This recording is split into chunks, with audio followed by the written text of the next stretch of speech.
All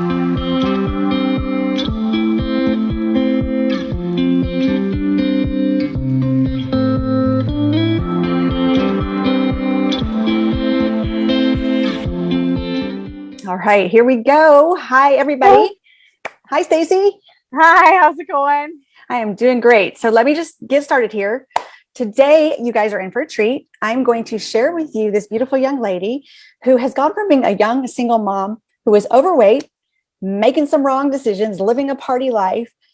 But then she got sober and became a fitness competitor and now a beacon of health and fitness to her whole community. So I'm excited to introduce you guys to Stacy McDermott. Just say hi, Stacy. Hi, everybody. All right, guys, this is Alicia McPeak. If you're here on my YouTube channel, make sure, if this sounds like a conversation you'd like to hear, just stick around and please go down below and subscribe and hit that notification bell so that you don't miss any of these upcoming transformation, any of the conversations, especially these wonderful transformation conversations. Okay, so transformation month. So Stacy, let's kick this off just by sharing your background, who you are, and get us up to date. Absolutely. I mean, when you say transformation, and I didn't really realize that was your topic, it's funny how many transformations you go through, throughout your life. I'm in my, middle 40s now. And, if you only knew then what you know now, you would make so many, right. But that's part of like becoming who you are.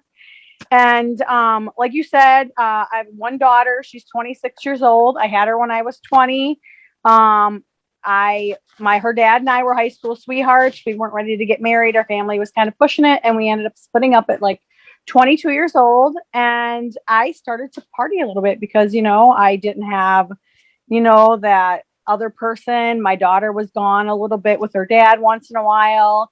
And, when I was home alone and I guess you call it unsupervised, I began, the party began to kind of get out of hand. And, I started dabbling in, drugs or whatever. And basically, her father and I were close. We never didn't get along. We were always friends. We just knew that we didn't want to be married. We were young, and he's basically like, hey, I know you're screwing up, you got to get your shit together for Morgan, and, you don't want anything happening to her. So, I mean, he was right. And if I wouldn't have had her, I feel like God was looking out for me in a way, because she was unexpected, but she was the best thing that ever happened to me. She was every reason to get my life together, to focus on my career, get healthy. And, when you're making the wrong choices, you're probably not making the right food choices either. Nutrition choices. Like I was overweight. I was unhappy with myself, and then I had always been a roller skater. My dad just always took us roller skating as kids. I mean, it was something that we did in the 70s. He had his bell bottoms on, and then I joined roller derby and, started getting healthier, started losing weight, with physical fitness. And, I didn't really know a lot about nutrition at the time. And, we always did the carb up before a big game, just so we had the energy. And God, were we doing it wrong, and it wasn't until around 2015 and 2016 when a girlfriend's husband of mine used to compete. And, I would see him go through these amazing transformations. And the first time I ever went to his show, I was just like, oh boy, this is something that is a bucket list that I would want to do. And, but talking to him, I was like, so you never splurge on like chips and salsa, and he was like, not when you're, focused on this, on competing in prep mode. And sometimes prep mode is like 10 months, the last one we just did was 10-month prep. Like you're on a strict diet for 10 months, you don't waver off of it. But, when I competed twice now, like 3 years ago, and then just recently, and it wasn't until I actually started learning how to do my own macros and my own nutrition and, taking the right vitamins, for, collagen, bone support, that kind of thing, that like just my mindset started to change. My like group of friends started to change, the people that were still partying, they're not I mean, not that they're not necessarily goal focused, but maybe not as much as the ones that are focused on nutrition. You know what I mean? And making sleep a priority and your health a priority. And I think everything just in my life just started to get better, because I started to surround myself with like goal oriented people, like fitness minded people, like people that, you take care of your body, take care of your mind. It's just kind of a snowball effect. And I have never had some of the greatest friends that I have now, Nice. and it's a good place to be. And let's unpack this a little bit because that's pretty much the summary of everything. So let's unpack it a little bit. Yeah. But I want to, you said something very interesting that I don't think we talked about when we talked before. So I just want to ask you this question before we go back and unpack this. Do you think the physical transformation came and then the mind transformation came second, or vice versa? No, absolutely. Fascinating. Yes. Okay. Yeah. Fascinating. See, Yeah. I'm a firm believer. It doesn't matter where you start. You can start with one thing and it's always a cascade effect, one way or the other. You're going to either cascade forward or you can cascade backwards. But if you can pick one place to start, the other habits and behaviors tend to follow. So that's interesting. Okay, cool. But a lot of people do it the other way. Their mindset changes, then they make other changes. But I know that there was more mind changing, mental changes, more things that changed along the way from the beginning through your whole transformation. Okay, so guys, this transformation is one of somebody who transformed not just her body. And the reason I wanted to feature Stacy is because when you do a fitness competition, and she's done 2 now in the last 3 years and done well and looks amazing. I'm going to show you guys a picture in a minute. It takes such mental focus. And what I really want to end up sharing with you guys is how you get that kind of focus. Okay, because that's a huge change. But she also transformed, like you said, Stacy, there's been many transformations along the way, right? Yeah. You were living this one way and you realized that you had something that was much more valuable in your life to live for. And so you switched the way you were. I love the unsupervised thing. Your daughter was there to supervise you. Yeah. But then you realized that, you had to change for her, but your transformation to where you are today didn't happen right away. Didn't you started roller derby back then, right? Yep. Is that when you did? How old were you when you started doing roller derby? Oh, I was early. I was probably, maybe it was like 29. Okay. So a few years later. Yeah. A few years later. And, I was involved in roller derby for, almost, like 8 years, and then, we did CrossFit, but like, I think I told you last time when we had our little pre-interview that, I was out in a job site, and one of the jobs that we were looking at, they had a gym, and I always saw the trainer there. And I was like, if I could just, get that fitness bug to where you're almost like, that's your addiction, that's your healthy addiction. Like if I could look like that, I almost manifested it. Like I had a conversation with God that day, and I'm like, that's where I would like to be, and sure enough, I don't even realize it happened, and so that's an interesting thing about when we are creating the life we want. When we're trying too hard, it usually doesn't happen because you're sitting in a place of lack. But what you did was just like, that's what I really want. And you just put it out there. And then I'm sure the transformation started coming a little at a time. And next thing you know, like, you're like, oh, I am that person I thought of that day. I know. And now I'm that person for other people, which is crazy because, like when you feel good, I think you just want to, give it back. Right. And I just want to help people that, if I could have had a me when I was 20 to help me make better nutritional choices, when I was pregnant or, when I was younger, and like, hey, you probably shouldn't have, the whole tub of ice cream because because you're going through something or whatever, whatever have you, and find healthier choices or healthier outlets, the gym as an outlet, or walking or fitness in general. If I can just help one person change, that would be rewarding. So here's the thing though, when you were 20, you probably weren't thinking, you were probably just thinking, I'm going to eat the ice cream because I'm going to feel better, at least temporarily. It's the same thing with drinking or anything that we do, right? It does change the way we feel in the moment. I think the reason that people make bigger transformations, just like the one where you went from not partying a little bit too much to making your bigger thing, was you have to have a compelling why. And your compelling why was Morgan, right? And Yeah. now your compelling why is, let's talk about that. Like, what is your compelling why to make you get up and do the hard work and the prep and everything that it takes to transform for a fitness competition? Because I just know that I feel this is the way that I feel now. I mean, like I've never felt so good in my life, and I've never felt healthier. And you look better, you feel better, you act better, you treat people better, and it's just like one big karma circle. And that's my why. That's the why. And I used to get, the alarm would go off at 4 a.m, and I wouldn't want to get to the gym, but I like going. I don't dislike it. It's just like something like get up and go, because you never have a bad workout.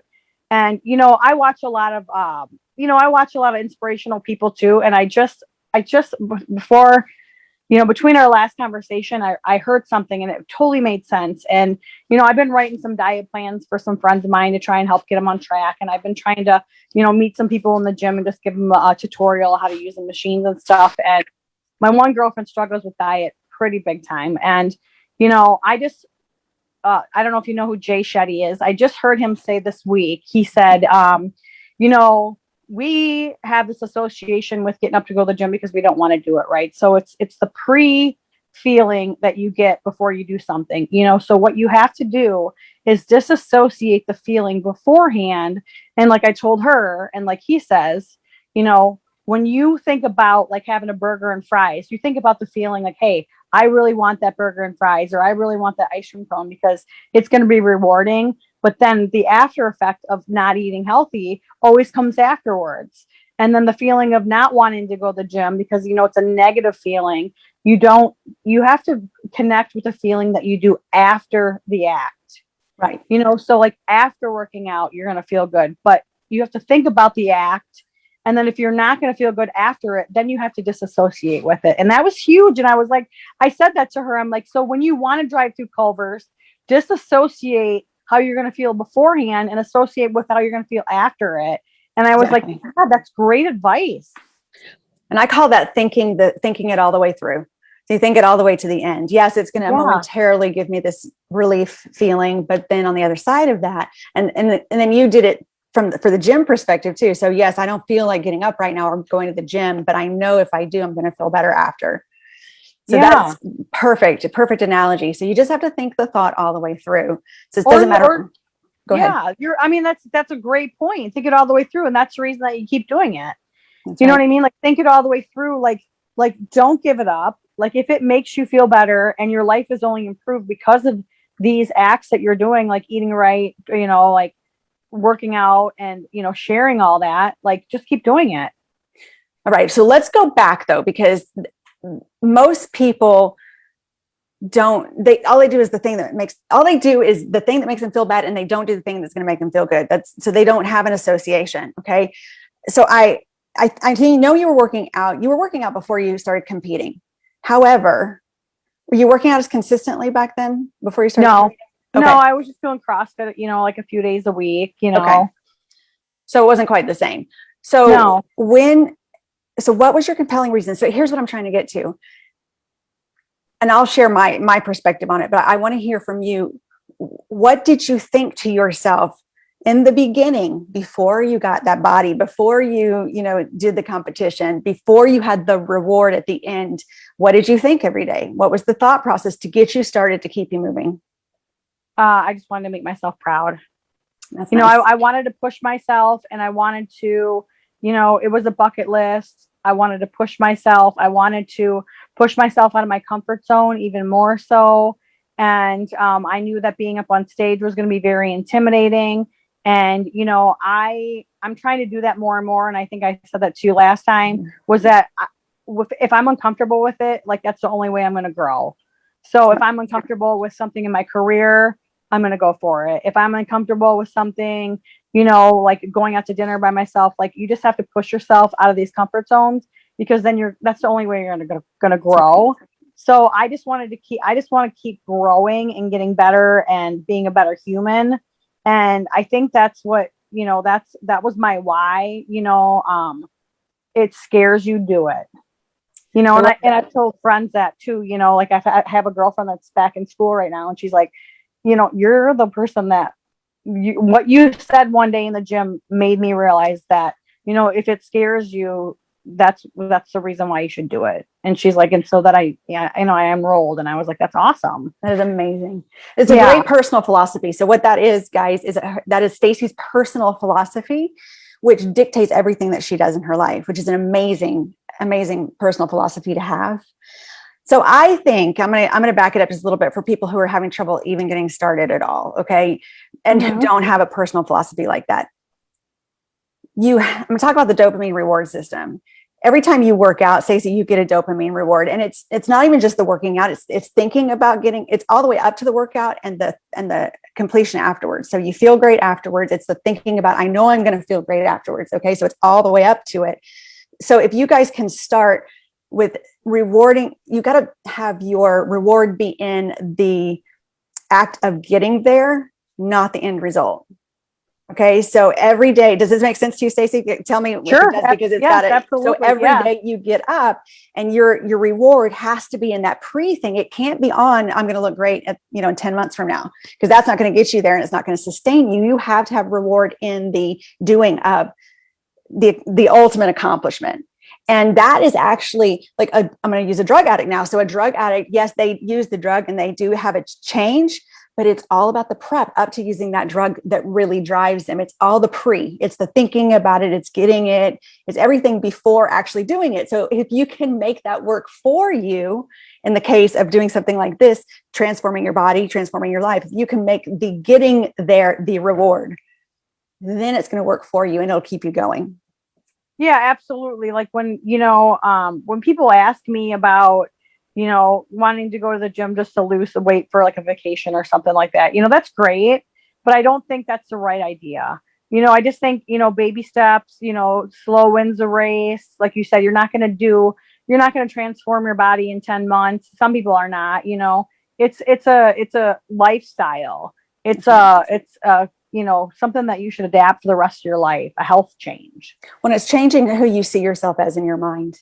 And that always precedes. And I think that that day when you saw that trainer and you thought that and you prayed about it, I think that you begin to see yourself differently in your mind, because if you can see yourself differently in your mind, your actions will follow. If we see ourselves, okay, I'll give you an example. If I see myself as being overweight, I don't take the actions to not be overweight. But if I can start seeing myself as being fit or healthy, then I will automatically take the actions, and I'll think it all the way through. Like you have to see yourself differently to begin with, even before you get there. And that's a huge piece of it too. So write those things down, guys, because these are important facts that are going to help you if you want to make a transformation. So yeah, I would absolutely agree with that. Like I saw myself like on stage.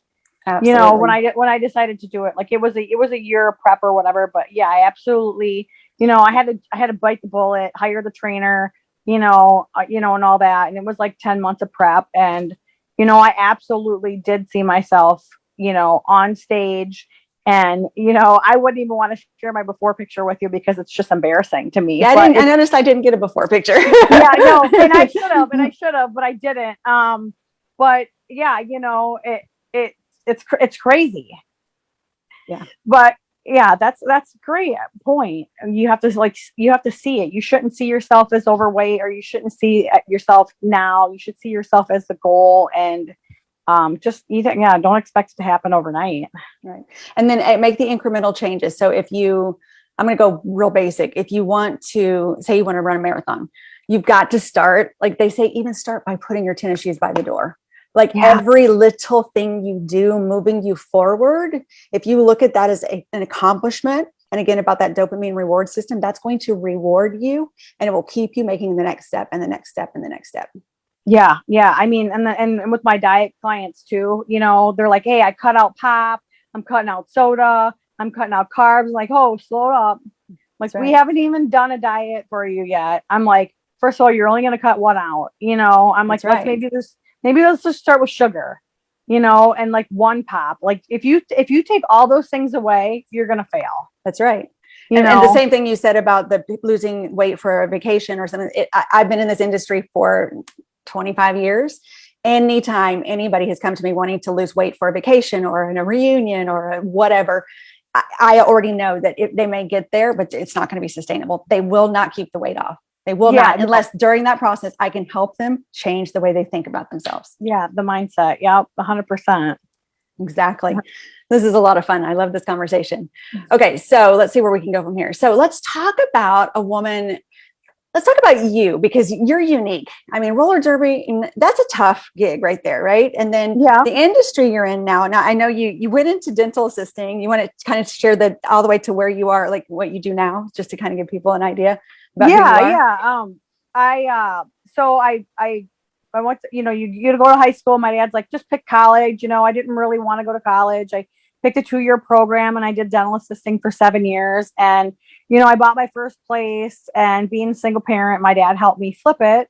And then, that just kind of snowballed into buying other properties and remodeling them. And one of them happened to be a full-on gut remodel. And my dad would, leave me power tools and teach me how to use them. And, I grew up a tomboy. He taught me how to ride a motorcycle, and all that. And the one day he left a Sawzall, and I hated walking out in the hall and going down the hall to the bathroom. So I just cut a hole in the wall for a door.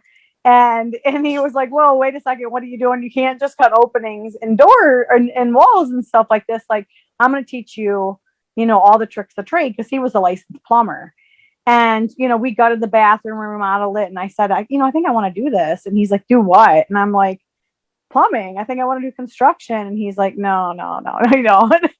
And a dental assistant makes decent money, but it doesn't make the money that a plumber makes. And so I called one of his buddies, a non-union buddy, just a residential plumber. And what he said to me, he goes, Stace, does your dad know that you're calling me? And I'm like, no, he has no idea. And so he called my dad, and he kind of, he told on me, and my dad calls me and he's like, okay, so if you're so hell-bent on doing the trades, he's like, go union. So 17 years ago, I joined the plumbers union, and now I run work.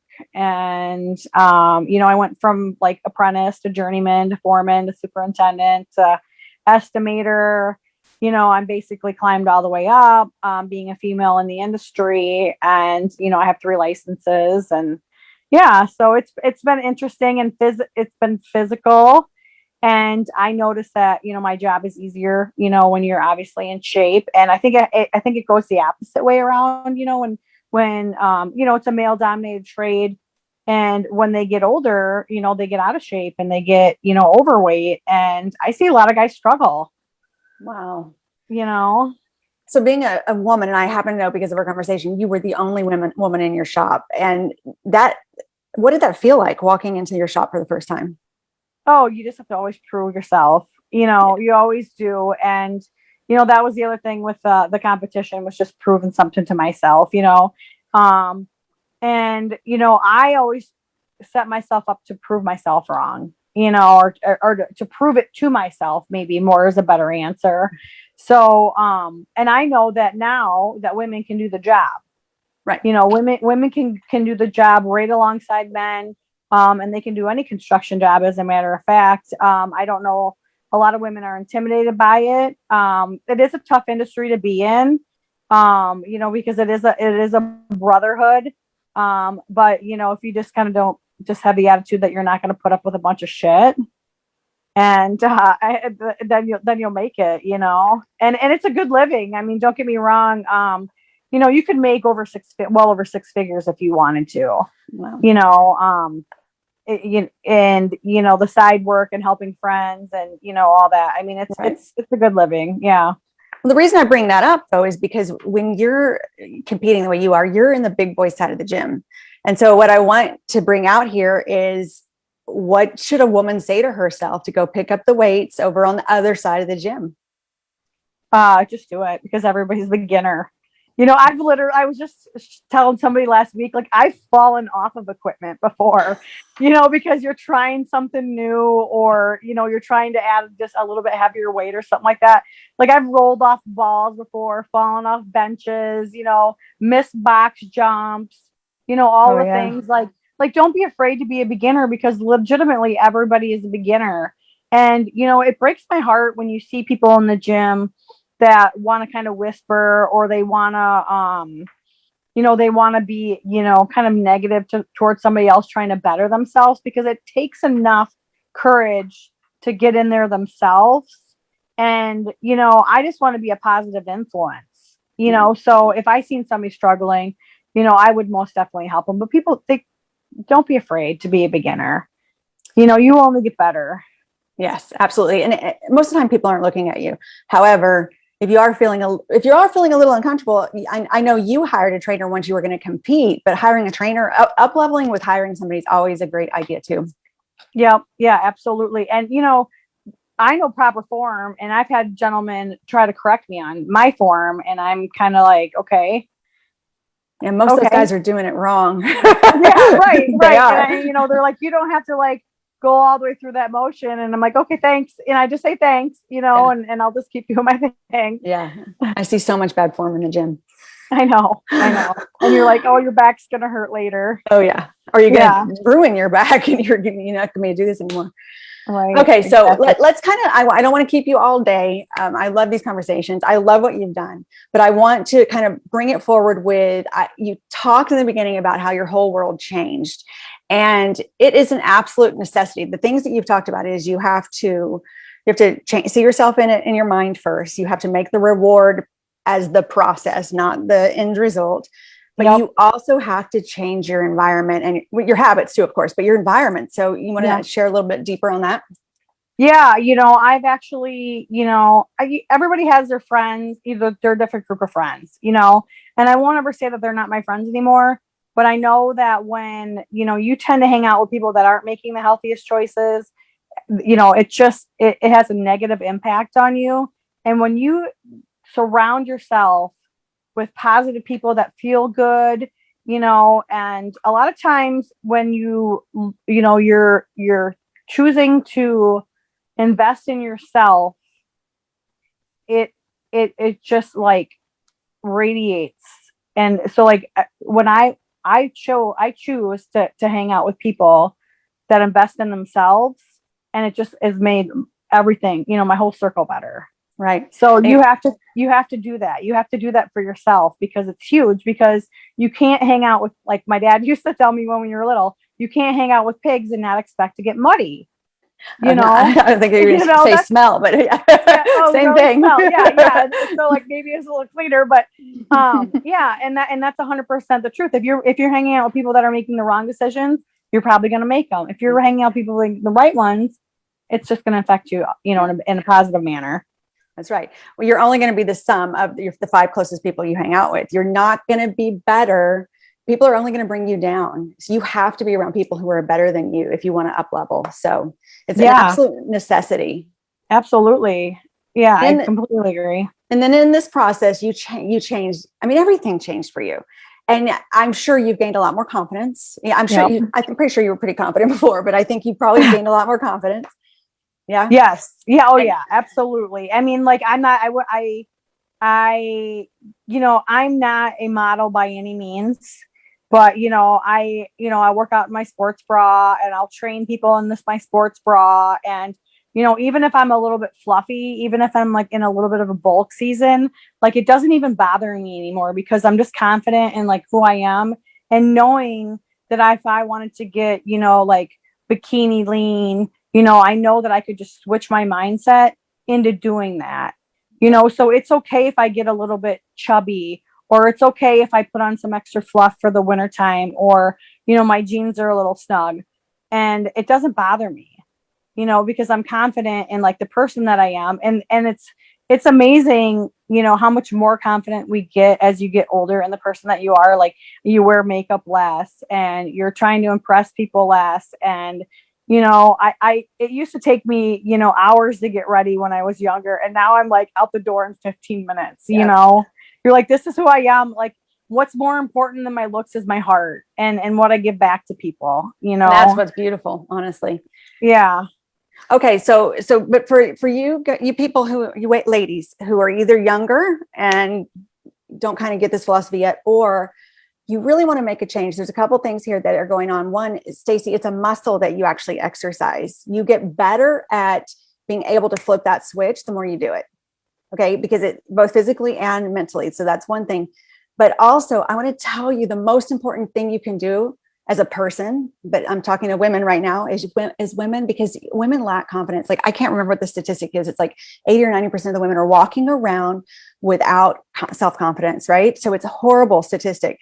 I'm going to tell you guys what gives you confidence. It is not the makeup. It is not the hair. It is not the clothes. It is you committing to yourself that you're going to do something and following it through. Yep. That's what's going to do it 100% of the time. So I know you're more confident in your body, but that's a result of you doing what you said you were going to do, keeping your promise to yourself. And this is one of the most important things I feel like that we can do as women, is keep our promises to ourselves. If you make that commitment, that's why it's a really good idea to start small too, because you want to have wins. Start small, have a win, grow from there. Don't give yourself too hard a time if you don't do it perfectly. Just keep going. You can't have that whole start over. I have starting over mentality, because it's going to put you in the hole. You can't do that. Yeah, I love that mindset. That's great advice. You know, especially for, like, I have friends struggling with their diet right now. Like, that's great advice. Like, you have to invest in yourself, like one little bit of a time at a time. Absolutely. Right. Plus, we want to make lasting change. And if you're going to make lasting change, this is I've changed the way I do things with people because of this. You can't make lasting change by making huge sweeping changes at one go. It has to be in incremental changes till they become a part of who you are. Yeah. Yeah, absolutely. All right, let's wrap this up with your 3 keys that you would give women to success in their lives, period. Or if they wanted to get going and change their body, what would those 3 things that you would give Okay, them? well, pick a goal that's going to scare you, and then set yourself up for success. Like you said, I think you asked me last time, like, what are some tips of success? So my tips of success are food prep on Sunday, like planning out for some people, it's planning out your meals. For me, it's actually cooking my meals on Sunday, and I make it fairly simple for Monday through Saturday. In the morning, or the night before, I have my gym outfit ready to go, my gym bag packed. So when my alarm goes off, all I'm doing is grabbing my drink out of the refrigerator, changing, washing my face, and heading out the door. So literally, it's a 15-minute ordeal. It's not long and drawn out. Go to the gym, come back, have your work clothes all ready to go. So you're set up for success for the day. And then just keep doing that, and, the third thing would be to have an accountability buddy. And, in the beginning, that's kind of nice. And I've offered to be that for several women. I run that women's fitness page, that Get It Girl fitness page. And, if somebody says, hey, I need an accountability buddy, I don't go to the same gym as you, I go at a different time, I'll reach out to that person and be like, hey, how are you making it to the gym? So those are 3 huge things. And if you don't have the accountability buddy, I just told my girlfriend today, I bought a $15 calendar magnet for my refrigerator. And every day that I eat and I follow my nutrition and I, go to the gym, like, I put a heart on my calendar.